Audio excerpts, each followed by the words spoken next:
ஜவுளி கடையில் வேலை பார்த்து வந்த தனக்கு சுவாதியின் நட்பு கிடைத்ததாக போலீசாரிடம் ராம்குமார் வாக்குமூலம் அளித்துள்ளதாக கூறப்படுகிறது.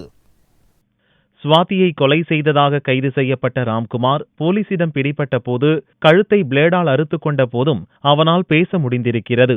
சுவாதியை கொலை செய்ததை ஒப்புக்கொண்ட ராம்குமார் ரயில் நிலையத்தில்தான் சுவாதியை பார்த்து பழக முயன்றதாக தெரிவித்துள்ளான். மெக்கானிக்கல் இன்ஜினியரிங் படிப்பை முழுமையாக முடிக்க முடியாததால் வேலை தேடி சென்னை வந்ததாகவும் சென்னை சூளைமேட்டில் தங்கியிருந்து ஒரு ஜவுளி கடையில் வேலை பார்த்ததாகவும் ராம்குமார் கூறியுள்ளான். சூளைமேட்டிலிருந்து நுங்கம்பாக்கம் ரயில் நிலையத்துக்கு நடந்து செல்வது ராம்குமார் வழக்கம். வேலைக்கு போகும் அதே நேரத்தில் சுவாதியும் ரயில் நிலையத்துக்கு வருவாராம். அப்போது சுவாதி மீது ராம்குமாருக்கு காதல் ஏற்பட்டுள்ளது.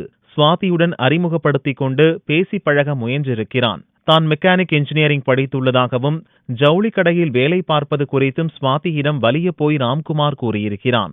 ஆனால் சுவாதியிடம் மாற்றம் எதுவும் தெரியாததால் தனது காதலை வெளிப்படையாகவே தெரிவித்திருக்கிறான்.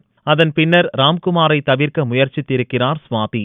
ராம்குமார் தன்னை காதலிக்கும் நோக்கில் பின்தொடர்வதை அறிந்த சுவாதி தனது தந்தையுடன் மோட்டார் சைக்கிளில் ரயில் நிலையத்துக்கு வர துவங்கியுள்ளார்.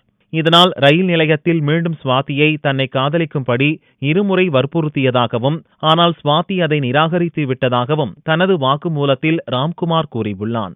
கடைசி முயற்சியாக சுவாதியை காதலிக்க வற்புறுத்துவது அல்லது அவரை தீர்த்து கட்டுவது என்ற முடிவுடன் ஜூன் 24ஆம் தேதி நுங்கம்பாக்கம் ரயில் நிலையத்துக்கு வந்ததாகவும் ஆனால் சுவாதி நிர்தாட்சியமாக தனது காதலை மறுத்ததால் ஆத்திரமடைந்து தயாராக கொண்டு வந்த அரிவாளால் வெட்டியதாகவும் ராம்குமார் தனது வாக்குமூலத்தில் கூறியிருப்பதாக போலீஸ் வட்டாரம் தெரிவித்துள்ளது.